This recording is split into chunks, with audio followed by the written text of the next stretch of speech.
LakersTalk.com to get the help you need today. An off-season edition of Lakers Talk starts right now. Here's Alan Sliwa. All right, what is going on, Laker fans? Thank you very much for tuning in. Appreciate it. What are we, August 5th? It's an interesting time in the offseason. You know, it takes a second to kind of figure out what it is that we want to focus on. Appreciate you guys hanging out. We actually got a lot of good stuff that we'll get into tonight. Talk a little bit about this Lakers roster. Austin Reeves had some quotes within the last couple of days. D'Angelo Russell had some quotes within the last couple of days. I want to spend some time on that, and I'll start off the show actually just kind of throwing the question out to Laker fans. So, is this it? This the roster?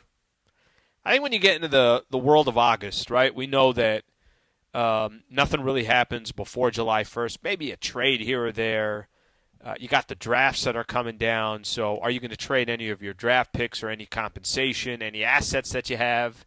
But you get to free agency, whatever moves happen there. But when you get to August, we're talking about a window here that typically there's not too much action going on. So is this the Lakers team that when we start the season for 2024-2025, is this it? Is this going to be the roster, and how do we feel about it? I think there's a couple different ways to look at it, but just pay attention to the key players here for a quick second, kind of that core. Now, I want to glass half full and glass half empty. I don't know if it's actually equal. I don't know if the goal is winning an NBA championship, which for as long as I've been watching Lakers basketball, that's always the goal. Whether that's realistic or it's not, that's the expectation. If that's the goal, then maybe it's not glass half full, glass half empty. Maybe it's like 25% full, 75% empty. But this is what we know this upcoming year, and how do we feel about the roster that the Lakers have in a couple of months from now? It's literally about 2 months. You'll be in the middle of training camp. 2.5 months. Lakers season will start. Preseason will start in about 2 months or so. LeBron, AD, D'Lo, Austin Reeves, Rui Hachimura, those are kind of your key players. Yeah, throw in Jared Vanderbilt. So throw some other Gabe Vincent if you want to throw in as well. But really the only improvements that the Lakers made this offseason was getting their players back. How much will Vando, how much is he going to help? How much is Gabe Vincent going to be a part of this roster and be able to help? And we could all kind of look at it and say, okay, you know what, that's big time right there that those two players are back. How much can a player like Max Christie grow? Does Max Christie go from a player that a lot of us thought, you know what, why don't they use this guy a little bit more? Do we go from that? Or do we go to, you know what, why was Darvin Ham holding this guy back? He's ready to go in his third year. Hopefully, Dalton Knecht. We got a chance to watch Dalton Knecht in the Summer League, number 17 pick for the Lakers, and it was fun to watch him play. But I don't know how that's going to translate once the season starts, and he's a rookie. I don't feel overly confident that you could take a number 17 pick and say, yep, you're ready to go. The good thing is 23 years old, was in college for a long time. Some of his strengths are a lot of the Lakers' weaknesses, so maybe he does get an opportunity. How much can J.J. Redick make a difference? I think these are all the question marks coming into the season, right? The question marks are going to be, are your role players good enough? How much can Jared Vanderbilt and Gabe Vincent, if they are healthy, how much can they help? How much can Max Christie and Dalton Knecht be of impact to some of the younger players I'm talking about? And then how much can J.J. Redick make a difference? So let me give the glass half full. Is it 25% full? Is it 50% full? I'm gonna say it's 50% full, but I probably feel it in my soul that it's about 30% full. Let me give you a narrative that I think the best case scenario for the Lakers as we sit here, and we still got a long way to go until next season actually starts. These players are all contributors, and Lakers still have all those assets that they didn't use at the trade deadline. So all these guys, another year for Rui Hachimura, another year for Austin Reeves, another year for D'Angelo Russell. D'Lo I'll get into. I feel like that's a separate conversation. All these guys get even more time now to play with play amongst each other. I think the Lakers, the way they finished off last season in the regular season, they were solid again. They ended up 12 games over 500. The problem is they dug themselves a hole. The problem was, for 50-plus games, they had a starting lineup that really didn't make sense, so you put that on your coach. But if I'm looking at the glass half full, then you got a lot of these other players that continue to contribute. They get a lot better over time just because they've played with each other now this is going to be the second full season that they're playing together, plus the half season when a lot of these guys got traded to the Lakers.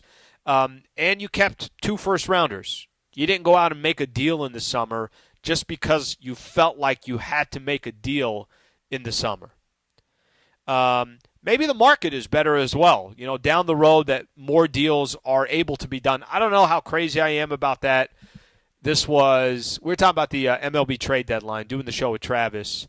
So last week was the Major League Baseball trade deadline, and there was a time we're doing a Super Crosstalk, Mason's in there, Island's in there, and we're having the conversation about how the markets are so much different now in baseball and in the NBA because more teams now have a chance to make the playoffs. So that's why these trade deadlines, that's why there's so many buyers out there at the trade deadline. I think for baseball, which was just a week ago, and basketball, I don't think it's that much different.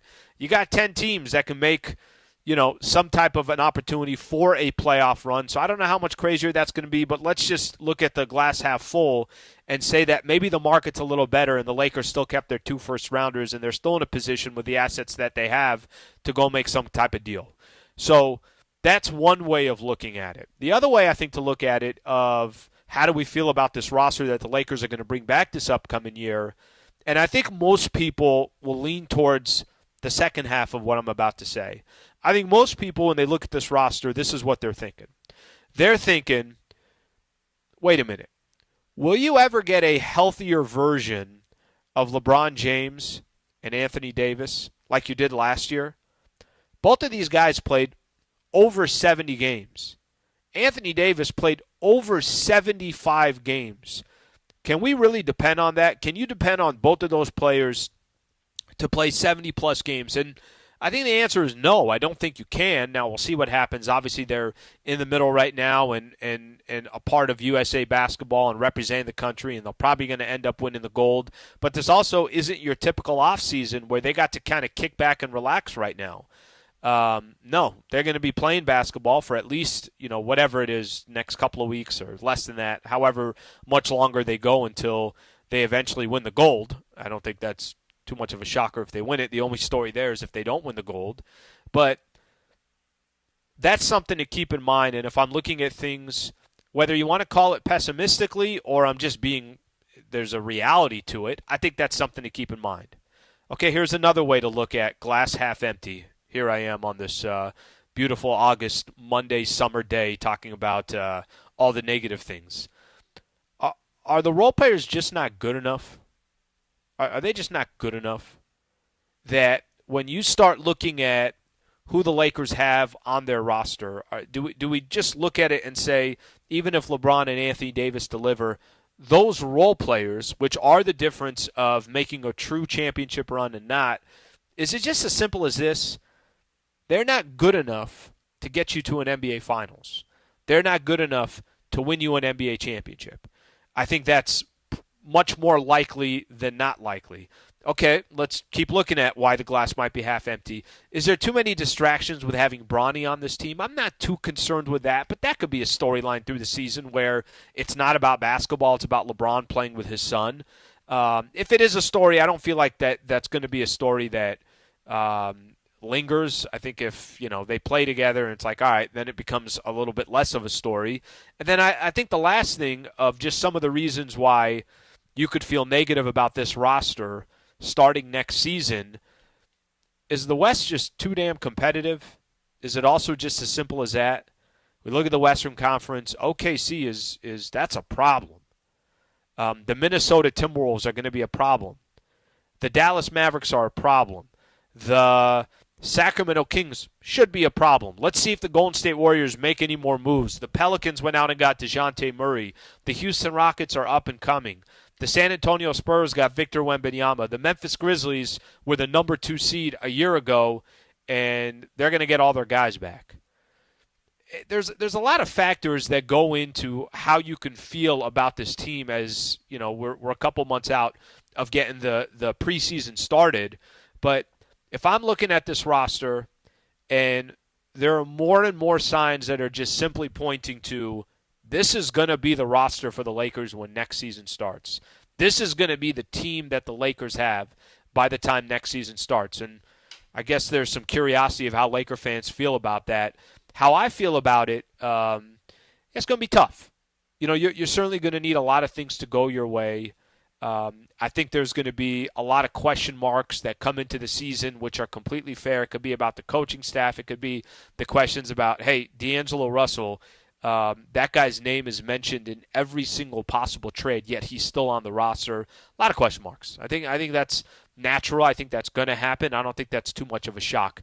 I'll throw it out to Laker fans out there. If you're out driving around or listening on the app or listening on YouTube, we appreciate you hanging out. 877-710-ESPN.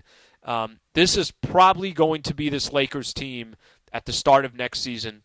How do you feel about it? We'll talk about that. Plus, got a couple quotes from Austin Reeves, who believes that the Lakers do have enough. We'll talk about that as well. He was recently on a podcast, so we'll play that as well, and we'll take it from there. If you want to be a part of the show, feel free to call in, 877-710-ESPN. Stay right here. This is Lakers Talk on ESPN LA. Call Jacob and Ronnie. Call Jacob. Hey, it's Mace. Let's talk about trust and respect. Respect is a word that follows Jacob and Ronnie everywhere he goes. Over 27 years, Jacob has built a legacy of trust and respect. The insurance companies and attorneys respect your case when they see Jacob's name on it. After an accident, you can trust Jacob. Your case will get the respect it deserves. So call Jacob, 844-24-JACOB, or go to calljacob.com. That's calljacob.com. Call Jacob. Is your vehicle due for service? Before you hit the road for that summer road trip, head into your neighborhood Valvoline Instant Oil Change, home of the 15-minute drive-through oil change. No dragging the kids into a dirty waiting room. At Valvoline, you stay in your car safe while the expert technicians make sure your ride is in its best. Oil changes, tire rotations, transmission care, and more. Pull up, drive in, and drive out in about 15 minutes. Visit SoCalOilChange.com for locations and game-winning coupons off of your next Valvoline Instant Oil Change. Texting enrolls you in recurring automated marketing text messages. Consent not required to purchase. Message and data rates may apply. Leaving for the gym so early? I'm ready to go. Since you started taking Nugenix Total T, you've been acting like when we met in our 20s. I feel like myself again. Lower testosterone after turning 40 slowed me down. Nugenix Total T has been a game changer for me. What is it about Nugenix Total T that's different? It's a key ingredient called Tesnor. It boosts free and total testosterone to help you get back the drive and energy from your youth. Total T is backed by 5 clinical studies. I've seen the huge difference it's made for you in the gym, at work, and in the bedroom. I'm so glad I sent them a text for my complimentary bottle. Text LION to 321321 right now for your complimentary bottle of Nugenix Total T. Nugenix is the #1 selling testosterone boosting brand at GNC and Walmart. Do it now, and we'll also send you a bottle of Nugenix Thermo X, our newest, most powerful fat burner ever. Absolutely free. Text LION to 321321. That's LION to 321321. It's Lakers Talk with Alan Sliwa. The part that I'm sick of when it comes to Bronny James, I'm sick of other people talking for Bronny James. Can we just let this man develop into the player that he's going to become? And whether that's a successful NBA player or it's a short-lived NBA career because nobody thought he was that good. Just let it be. Then I wish I could hear more from Bronny, and I'm rooting for the guy. He's a Los Angeles Laker. Why wouldn't I root for him? Lakers Talk is presented by Hoag Orthopedic Institute. When pain keeps you from doing what you love, Hoag Orthopedic Institute gets you back to you. Proudly founded by premier physicians in partnership with Hoag. Visit HoagOrthopedicInstitute.com to get the help you need today. More Lakers Talk with Sliwa rolls on. Here's Alan Sliwa. See what you did there, DeAndre. I think you want me to just kind of calm down and relax a little bit. It's good. It's a good piece of music there. Good piece of music there, brother. All right, we were talking about spend some time talking about this Lakers roster. It pretty much looks like, hey, this is going to be the team. This is the squad that the Lakers are going to roll out there. And if you were really, really optimistic once the season ended, saying, okay, Lakers are going to make some moves. Hey, remember when Rob Pelinka said that they got wait till the summer and they got all these assets that they can use, 3 first-round picks. Well, that didn't happen. And by the way, I got to be honest, I'm disappointed it didn't happen, but I also understand if he didn't want to make a bad move. If there's not a good move to be had, then hold on to your assets. That part's fine. Problem is, I think it's safe to say, obviously, clock ticking. You got LeBron James on this team. Every day that goes by, he can only be great for so long. I know we've been saying that for a while, but at some point, even where he is today, he'll continue to slow down. So I throw out the question, how do we feel about starting the season with this roster? If you got some thoughts, 877-710-ESPN. Okay, so, Funchal, I'm going to throw this to you. I think we all kind of have our own opinion on what we feel about where the Lakers are sitting right now. The expectations are always, hey, you got to be competing for a championship. And by the way, that's not realistic. If there's ever a time in the NBA where it doesn't matter what market you're in, if you build the right way, you're going to have a shot of competing. Denver's obviously a good example of that. Boston's been knocking on the door for years, and they finally cash in. What do you make of, if this is how the Lakers start the season, what do you make of this roster? I don't know if they have enough to even get to the 7th seed with this squad right now. I know the Lakers are counting on Gabe Vincent and Jared Vanderbilt to be the guys that are like free agent additions, but yeah, I don't know. I mean, just everyone in the West got better, and it seems like that the past couple of seasons. Everyone in the West gets better, everyone in the East gets better, but the Lakers kind of stand still a little bit, Or they were already better. Right, yeah. Like Minnesota didn't have to make a move to get to still look at them and say that's a problem. OKC clearly got better, but it's funny. I try to look at, even if I don't look at other teams in the Western Conference, like, is that roster good enough? Is it good enough to hang with a lot of these teams? And what you just said, I don't even think it's good enough to be a 7 seed. That's probably where they're going to end up. Can right? I just give you the 10-man rotation right now as we speak right now? Yeah, let's hear it. What do you got? Oh, so we got AD, LeBron, and Rui up front. Okay. We got Austin Reeves and D'Angelo in the backcourt. Okay, if you just stay with that starting lineup, to truly, truly compete with the elite in the West, I don't think that's enough. Yeah. And that's with LeBron and AD, who are representing Team USA right now and both doing phenomenal. Maybe that just says something about the role players as well. And then off the bench, we got Gabe Vincent, Max Christie, Cam, Jared Vanderbilt, Jackson Hayes, and Christian Wood. Now, that's an all right bench squad, but I mean... Can I say that it's not an awful roster, but compared to these other teams in the way, first off, you need a lot of things to go your way. And, does anybody believe that it's the reality. LeBron and Anthony Davis played over 70 games, so I think there's that portion of it as well. LeBron is going to be 40 years old by the time we get to January 1st. There's also that piece of it, the piece of, well, you got both of these guys that played a lot last year. And also, they're playing right now as we speak. Yeah, I know. Yeah, isn't that funny? Every time I'm seeing them play, I'm like, hey, stop AD, playing take so it easy well. there. AD, take it easy there. Okay, what are you going to say? What are you going to say, DeAndre? This is interesting because I feel like a couple weeks ago I saw something on Kentavious Caldwell-Pope. I think he went on Draymond Green's podcast, and he pretty much was summing down like, hey, man, like, the Lakers had the team. They had the squad to beat us. And he said that they should have beaten the Lakers. Shouldn't have. They should have beaten them in that playoff series last year.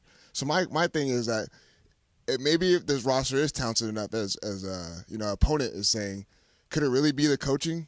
Is JJ Redick really the coach that they needed to get them over that hump? Because I feel like the roster is built enough to have success. Even if a player like Caldwell Pope, who has had success with Denver, is going on Draymond's platform saying, "Hey, the Lakers had a team to beat us, and they should have beaten us." Yeah, I'm trying to find the exact quote, but I do remember when he said that. Okay, so this is actually a perfect transition. DeAndre, I don't appreciate you cheating on my notes, knowing where I'm going to go next. No. This is actually perfect. I'll tell you why. And I forgot about the KCP thing, but Austin Reeves recently was he was on. I don't know if it was on Lakers Daily, but Nicole Gagliani put this up on Twitter, and it's It's a pretty long quote. I see in the background here, courtside takeover, so he's being asked some questions. I'm just going to read a piece of this because I think, DeAndre, it kind of falls into the bucket that you just said. You just said that here's another player, KCP, plays for the Denver Nuggets. Lakers beat the Nuggets in 5 games and last year swept them. And basically KCP was saying, yeah, we shouldn't have beat the Lakers, which is very interesting to hear coming from KCP. But here's Austin Reeves. He says, I think that we have what we need to go compete for a championship. You look back at the Denver series last year, and I forgot the statistic, but I think we led for around 140 minutes to their 38 minutes, and we get beat in 4 games to 1, which you can't even really wrap your head around. Here's the one thing that I will say. I do think Austin Reeves believes what he's saying, and I think he should believe what he's saying. Austin Reeves plays for the Los Angeles Lakers. I'm sure the guy is as competitive as can possibly be. Do I think Austin Reeves believes that the Lakers can compete for an NBA championship? I 100% agree with him. But in sports, and we're all watching sports, and whether you're a big NFL fan or you're a big Major League Baseball fan, hockey, basketball, whatever it is, good teams find ways to win. Bad teams find ways to lose. And I'm not telling you that the Lakers are a bad team, but they're a bad team against the Denver Nuggets. They have one win. I want to say either Denver's 12-1, 11-1, 13-1, or whatever it is over the course of X amount of games. The Lakers against the Nuggets, it's not a good matchup for them. When you're up 20 points in a playoff game like the Lakers were in Game 2 on the road, you can't lose that game. Lakers found a way to lose that game.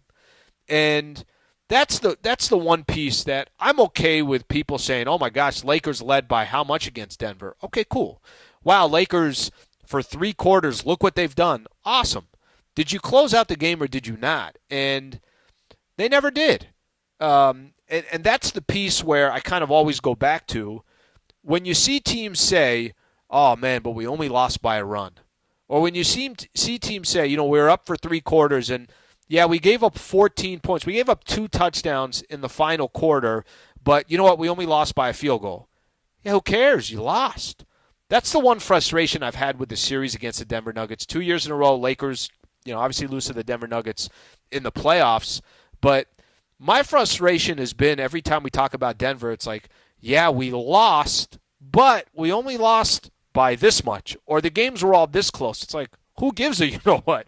Did you win the game or did you lose the game? I think people are more talking about that when they're saying just how competitive the Lakers were against Denver. But ultimately, Denver was out in the second round this year. So Lakers could have easily lost if they beat Denver, which, again, they lost 4 games to 1. They could have lost to Minnesota. They could have lost to Dallas. There were plenty of other teams that could have took the Lakers out. And frankly, I think the Denver Nuggets, it feels like they're going backwards rather than forward. They almost feel like they're old news rather than new news because who'd they lose in the last 2 years? Bruce Brown, Jeff Green, and now KCP. Let's take a couple calls here. Let's go to Daniel from Santa Monica. What's going on, Daniel? Hey, what's going on, Sliwa? Thanks for taking my call. Got it, man. The coaching thing is a good point, because clearly there was the mismatched coaching stuff going on the last couple of years in the playoffs. But, at some point, I really do think that we need to look at this with a little bit of measure of reality. I see guys like Tyus Jones, Precious Achua, Mason Plumlee, winning basketball players that signed for minimum or very close to minimum. You can't tell me that we couldn't have got those guys with maybe a different type of front office strat. I don't know. Something doesn't seem right. It just seems like we're striking out. I think we're not making. I think Pelinka tried to make deals. I think he couldn't make deals.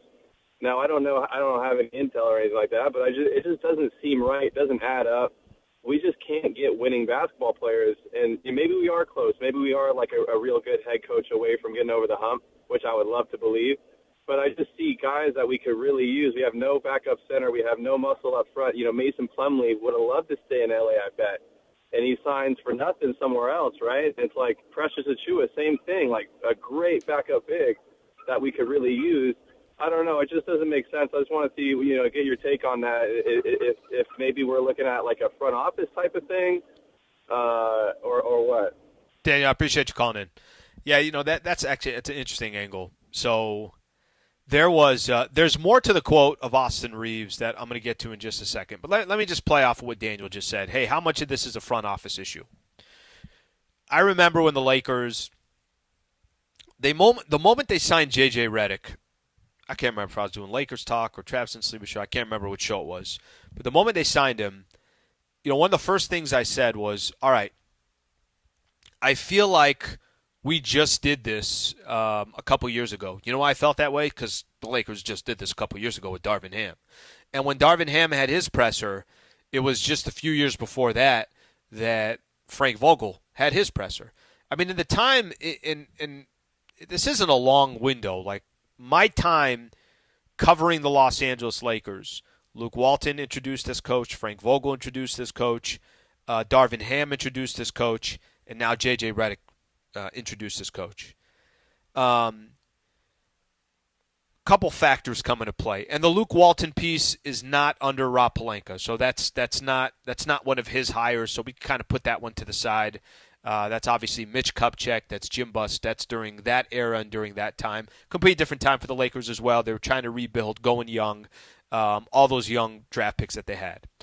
But when J.J. Redick was being introduced, in my head, one of the things I kept saying is, if in 2 years they're doing this again, you can't tell me you haven't tweaked that front office. There comes a point where whoever's making those decisions to bring in that next head coach, you got to stop looking at, well, Darvin Ham wasn't the right pick. Okay, well, who hired him? Well, Frank Vogel wasn't the right pick. Are we sure Frank Vogel won an NBA championship? And really the only reason why he got ran out of town is because a trade that was made to go bring Russell Westbrook in, and he kind of had to fall on the sword there. Okay, all right, it happens.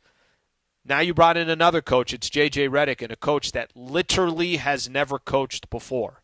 I'm going to read the quote that Austin Reeves had. So I like where we're at. And then obviously getting J.J. Redick, as I was talking about, someone that's a fierce competitor that we've seen in Vegas for Summer League, and he came up with us. I've been staring at a whiteboard for 3 hours trying to figure out how we're going to do this stuff. So you just got to tell the intensity that he come with. Basically, he's very positive about J.J. Redick. I'm a firm believer that at some point your front office has to hit on some of these picks that they're making as far as their coaching goes. And I'm also a believer that if I could sit here and say, okay, you know what? Pelinka didn't make a move at the trade deadline because there wasn't a good move to be had. And Pelinka didn't make a move in the summer and in free agency because, you know what, the market just wasn't good. Okay, at some point, you still got to find a way to make good moves. And you still got to find a way to improve your roster. And I'm going to say this, I'm going to say it again. If you're the Oklahoma City Thunder, you got a lot of time. You don't have to feel that pressure right now. If you're the Houston Rockets, you're an up-and-coming squad. If you're the Pelicans, you're moving in the right direction. If you're the Memphis Grizzlies, okay, you know what? Ja Morant's still young. I got a young core around him. The Lakers don't have that luxury. They got LeBron James on the roster. He's 39 years old. He's about to turn 40 on January 1st. So we could keep kicking the can down the road, and it might be the smart thing to do for Rob Pelinka, but you also got to reach a point where moves do need to be had, or the direction of your organization, you got to make a decision. Are we trying to win now, or are we trying to win for the future? Okay, I know we got some calls waiting there, so hang around here for a couple of minutes. When we come back, I'll take a couple more calls. And then I want to get into some stuff D'Angelo Russell had on a recent podcast as well. Stay right here. This is Lakers Talk on ESPN LA.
Hey, ESPN LA listeners, it's John Ireland. You want to play golf with me and corporate Greg Bergman?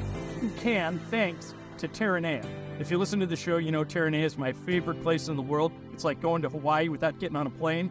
Well, you can play golf with Bergman and I at the links at Terranea, and then we'll buy you lunch. Here's how you win. Send a video of your golf swing to @ESPN Los Angeles on Instagram or on Twitter. We'll take a look at your golf swing. If you impress us, you'll be playing golf at Terranea with me and Bergman, and then we'll buy you lunch. And you can all you can eat, all you can drink. We don't care. We're not paying.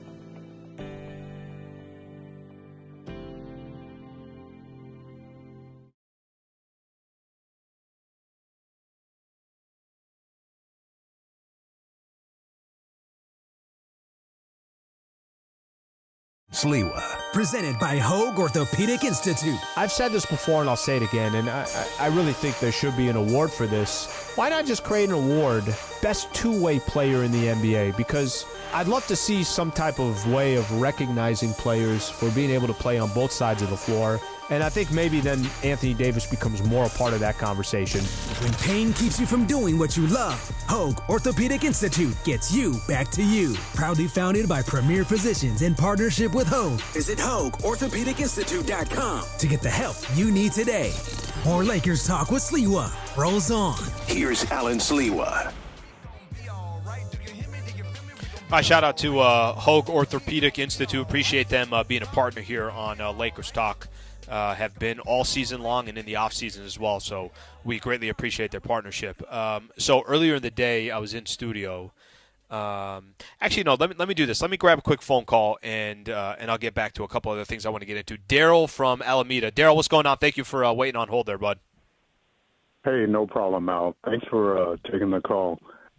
Man, I've been a diehard Laker fan since 1973. And what we're going through for the past 6 years has been just embarrassing. I mean, it's hard to even describe some of the moves that the Lakers have made. But one of the points I wanted to make is sports is a young man's game, no matter what sport you're looking at. We have two aging stars, specifically LeBron, and we still cater around him. We cater the team totally around him. And I know people say, oh, well, it's supposed to be AD's team and we need to transition over. Well, I don't think AD wants it. I got to be honest with you. I don't think you could try to hand AD the keys. I think he's handing them back to you. Exactly. He didn't want it when he was with New Orleans. Why would he want it in a bigger stage in L.A.? That's not him. That's not his makeup. But the thing is, we're making these moves, and then we keep talking about when we run into Denver. Well, we ran into a bad opponent. Name an opponent, a playoff team that you feel comfortable. Oh, we could have taken them out of the playoff. Even when I look back on Memphis, who didn't have Ja last year. They run us off the court. Okay, look, Ja was injured. I want to say Brandon Clark was out. Steven Adams out too. I think they were missing basically their entire front line. Plus, Ja Morant had that wrist injury. Yeah. Yes. So we have these teams that we discount that are going to be probably healthy in this upcoming season, and then we're still talking about, well, we may be 8 to 10 seed. I don't see it. And even when we were playing Denver, and I reference back to the Showtime Lakers. Yep.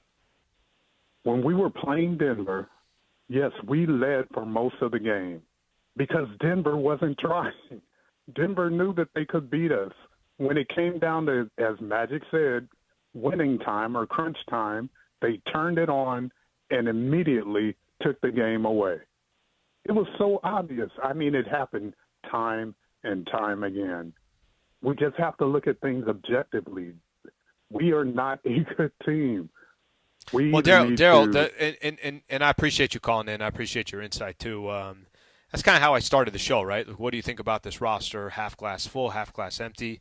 I don't think anybody's really going to argue with you. I think it's going to be up to the Lakers and that front office and these players and J.J. Redick to prove otherwise.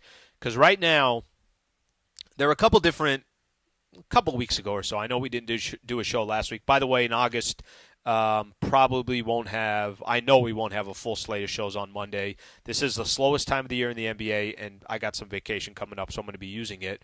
But I remember a couple of weeks ago, power rankings came out for ESPN. Lakers were 10th in the Western Conference. So I think most people think that's probably where they're going to be, 8 to 10, somewhere along those lines. My favorite part of that conversation was Daryl talking about how basically he's been a Laker fan since the early 70s. And I felt like he had his hand on his head saying, I don't know what the Lakers have been these last 6 years. What's funny to me is they won an NBA championship in 2019, 2020, got to the Western Conference Finals, obviously 2022, 2023. In the time he's been a Laker fan, they've won 11 NBA championships. Trust me, Daryl, it's not that bad being a Laker fan. As somebody who's a born and raised San Diego Padre fan, yeah, that's a little bit difficult. That's not exactly the easiest thing to do. But the Lakers obviously have won championships. But I know what you're talking about, too. If you really look at the time that since the great, I would argue, the greatest owner in the history of sports, Dr. Jerry Buss, since he passed, it's been tough sledding. You know, we went, how many years was it? 5 or 6 years in a row without making the playoffs until, you know, obviously the Lakers, they got LeBron. That second year, they win an NBA championship. That squad was stacked. And then a lot of changes, some kind of question marks. What's the direction of where this team's going? And I think we're still in the middle of that right there. So I think we're still kind of facing that.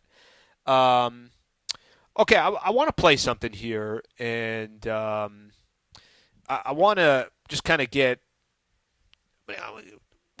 some thoughts here on D'Angelo Russell because, you know, D'Lo's such an interesting player.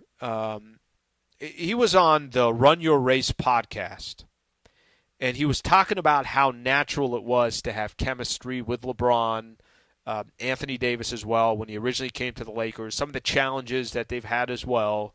What a weird career D'Angelo Russell has had with the Lakers, whether he was drafted and then, you know, obviously traded, or this last stint where he's been on this Lakers team, and we talk about him after every single game, including myself. We spent a lot of time. He's a very polarizing player, and his relationship with the Lakers, even when he opted back into his contract, this was on, you know, a couple days into July. The first thing all the reports out there is, yeah, Lakers are trying to deal him.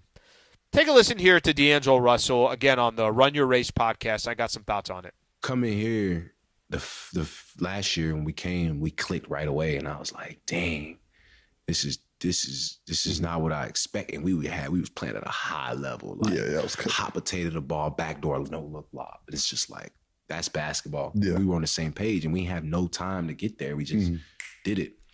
And I was like, damn. And then we went through adversity first time against Denver. And that was like where teams were trapping him, blitzing me, denying this, making this. And it was like, we ain't seen that all year. So it was like, whoa, we get swept, whatever. Then we go into this year, we had time to prep, just like our core guys that we had. We weren't healthy, but like we had a good core from last year. And we were playing at such a high level again, bro. And I'm just like, in the midst of it, I'm like, dang, we not winning. Dang, we trying to get this game. Dang, we got to do this. Dang, we got to win. But I'm like, now looking back on it, I'm like, dang, bro, I was really hooping at a high level with this dude that like dominates the game. Yeah. Like, if he came down and made a play every time, people would be okay with that. Yeah. And some people would probably be like, bro, he got to pass the ball. Yeah. It's like, majority of people going to be like, okay, they want to see that. Yeah. So for a guy to be in the mix of it, next to it, it's like, I understand. Y'all want to see him shoot that joint every time. Yeah.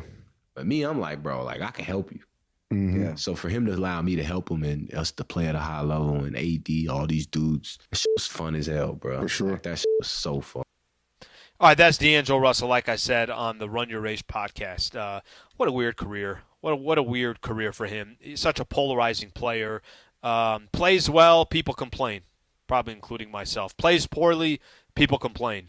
I feel like D'Angelo Russell, no matter what he does, somebody's complaining about him, and he can't find a home. You know, he really can't. And he's talking about his chemistry with LeBron, and I think he's done as best as he can to try to say the right things, but you know, it's clear. It didn't really kind of matter that D'Angelo Russell was averaging, what he averaged last year. I want to look at just his percentage. I know points-wise, he was 18 points a game, 6 assists a game, and his field goal percentage, for the most part, 45% from the field and 41% from the three-point line. If I just took those numbers coming into the season, I said, hey, this is what D'Lo's going to do for you. You want him? I would imagine most Laker fans would say, absolutely. Yeah, I'm taking my chances with that. But D'Lo's relationship with this organization and this team, I said it in the offseason that I was hoping he does get traded, and I wanted him to get traded just specifically for, A, I want the Lakers to have a better roster, and I don't think D'Angelo Russell can be the third best player on a championship team. But B, it's like, can this dude just go on his own as well and go do his own thing and maybe find a team that says, we want you to be our point guard for the next 3, 4, 5 years, because I certainly don't think that's going to be the case with the Lakers, which leads me to some of the different rumors that were out there more recently. There's still reports out there the Lakers have interest in Jerami Grant, but there's no guarantee that the Portland Trailblazers have any interest in D'Angelo Russell. They have Anthony Simons as well. It sounds like they're going to trade one of those players. Funches, you got a strong opinion on Jerami Grant? Yes. Let me set this up. He's 30 years old, okay? Averages about 21 points a game, shoots 45% from the field, 40% from three. Kind of a really good size of the NBA. Kind of a perfect prototypical small forward in the NBA. The problem is, doesn't exactly play a good defense, but he's been on really, really bad teams. So I don't know how much you can count on what he would be if he's on a roster with guys like LeBron and AD. What's your thoughts on Jerami Grant? What if I told you that the Lakers have a 26-year-old sort of Jerami Grant style player, okay, who plays defense, who might not get the offensive production that Jerami Grant gets, but he plays a lot better defense. Rui Hachimura. Yeah. Like, we already have one on the roster. We don't need Jerami Grant. He's. I don't think he'd be a good fit next to Rui and LeBron and AD. Rui probably is part of a deal like that. I mean, if you look at what Jerami Grant makes, by the way, he's getting paid, so he's $30 million this upcoming year, and then he's guaranteed on your roster for 3 more years minimum, and then a player option when he turns 33 years old. But he's 30, 32, 34, and $36 million in his last year, which is 2027-2028 season. So if you do a deal, you're probably Rui and D'Lo are probably in a deal, plus some picks or whatever else. You want to see that dude on your team, or it sounds like you don't want to see him on the team? I'd rather have Rui. I'd rather just go with the guys we have. And if it's Plan A, stick with the guys we have, or Plan B, trade for Jerami Grant. Plan A. Okay. I don't want to set it up that way. I'd rather have. Let's put it this way. Can Jerami Grant, can he be a game changer for the Lakers? You clearly say no, right? I mean, offensively, he could. He can bring points that, you're not relying on AD and LeBron for points all the time. So he could give you 20 points a night. But Funch, if you make a trade for Jerami Grant and you gave up a couple of your, like, this is the trade. Like, you can't really miss on your next trade. Yeah, right. If you give up those 2 first rounders, you don't got any 2 for, those are 2029 and 2031 is what you have in the bank. Yeah, exactly. I don't know if I can give up my 2 first-round picks and Rui and D'Angelo, and then the ultimate prize is Jerami Grant. I mean, that's not what I want to see at the end of the rainbow. Yeah, I don't know how much it would change things. I don't think that's the guy that I'm going, if you're trying to use the term all in, I don't know if that's the guy I'm going all in for. DeAndre, you going all in for Jerami Grant, or you think this is just chatter that's around the NBA because we're in August? Nah, I wouldn't go all in for Jerami Grant either. I mean, yeah, he's a very solid player. He can provide scoring, but like you said, he's not really good as far as defensively. I mean, he can get out on the wing and defend in that aspect, but we're looking. The Lakers need more guys to be able to stay in front of somebody. He's not a spot-up shooter, and Lakers always want someone. They need someone that's a spot-up shooter, right? That's always been the story. We need more shooting.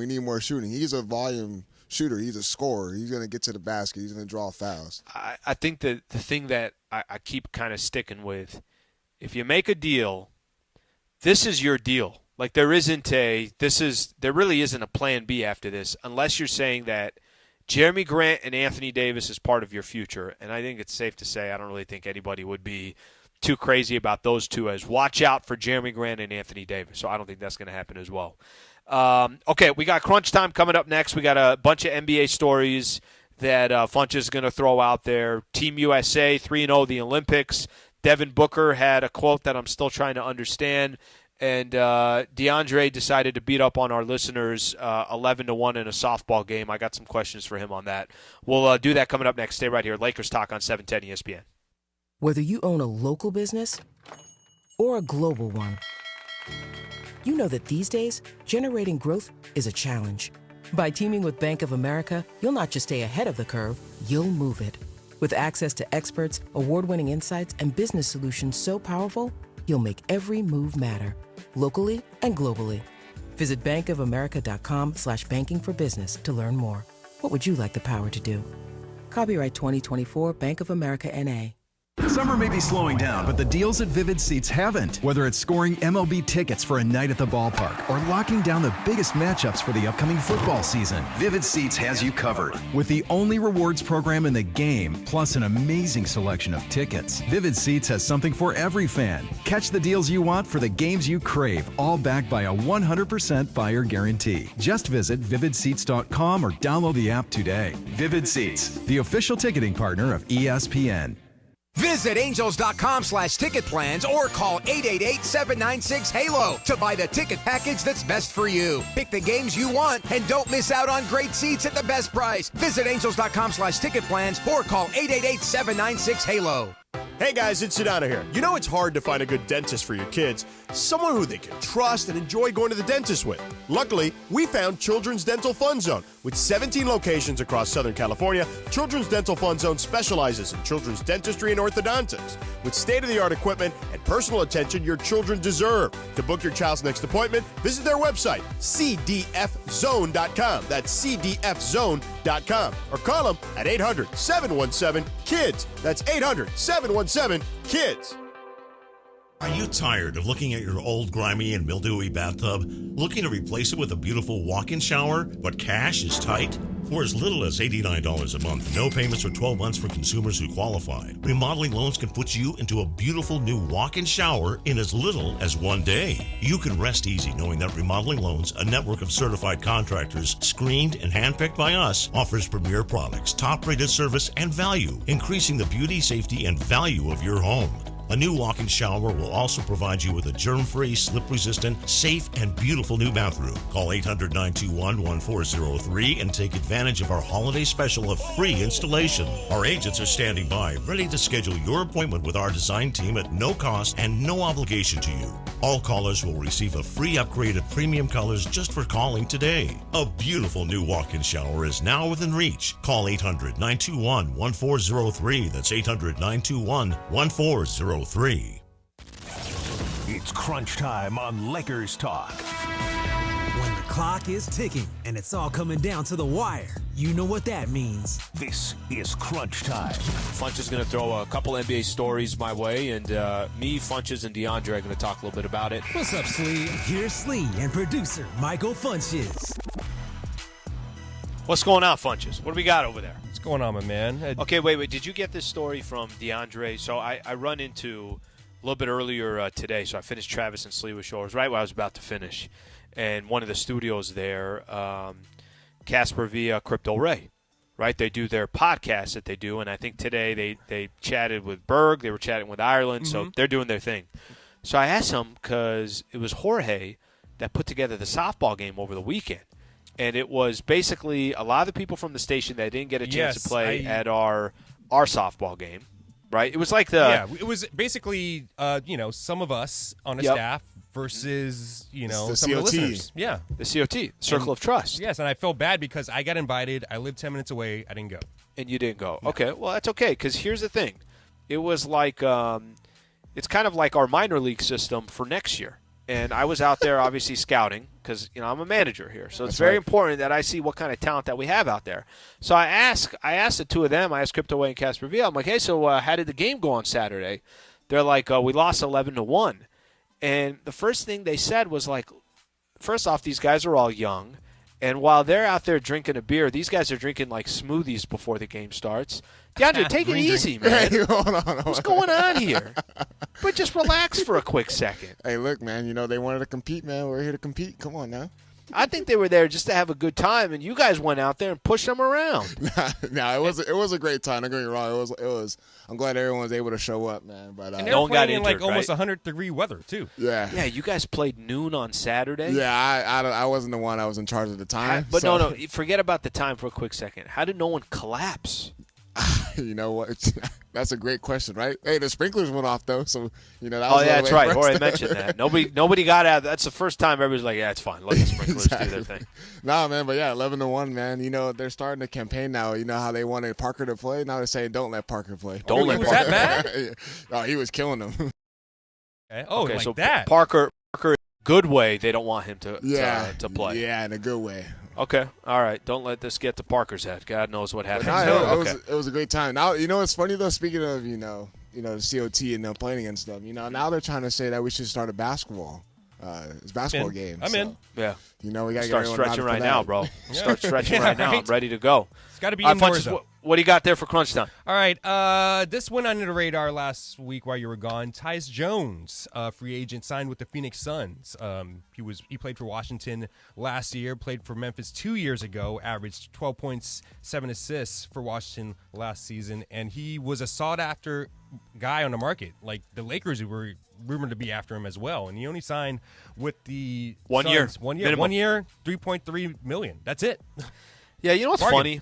You know what's funny? You know what kind of ended up being the theme on all social accounts, Twitter, everything else? Didn't it seem like every single time there was a player that was associated with the Lakers, every time you saw a tweet would come out, it's like Tyus Jones signs with, and then you don't even have to put the team. You could just say that he didn't sign with the Lakers, okay? Give me some other examples. It could be Klay Thompson, DeMar DeRozan when he signed his deal. Go to some smaller names. Every big free agent this year. Who's the shooter from Toronto, was in Portland? Gary Trent. Gary Trent Jr. Like every single player that there was any rumors around the Lakers, we basically just were talking about where else he signed. This Tyus Jones is just another one you could add to the list. Yeah, really good pickup for Phoenix. I think it vaults them into the top 4 or 5 in the West. With this Tyus Jones? pickup. Yeah, with I this love that. Pickup. I love that move. They needed a point guard. They needed someone to just bring it down the court and just find Kevin Durant, Bradley Beal, and Devin Booker. Yeah, like a true point guard. A true point guard, yes. Not, they don't not need someone that wants the ball, needs the ball. Exactly. Tyus Jones will do whatever he wants. And listen, he's been a really, really good backup in the NBA. I'm not 100% sure what his role is. Is he an automatic starter? Is he not? Whatever he's going to start. He's going to start. So last year with Washington, 12-7 a game. Now it's Washington, so I don't know how much. I don't think he will start. I think they're still going to keep. No, DeAndre, I've heard that they might bring Bradley Beal off the bench. They're entertaining that idea.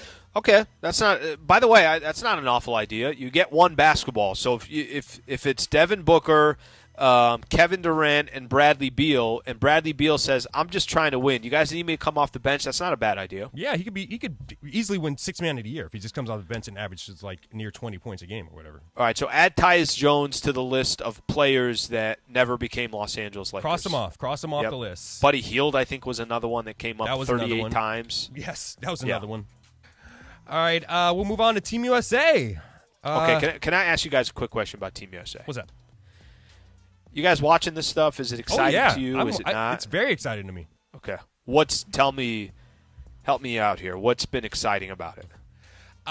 Just to see how, I don't know, the other countries play against NBA guys. I know some of them are NBA guys, but a lot of them aren't.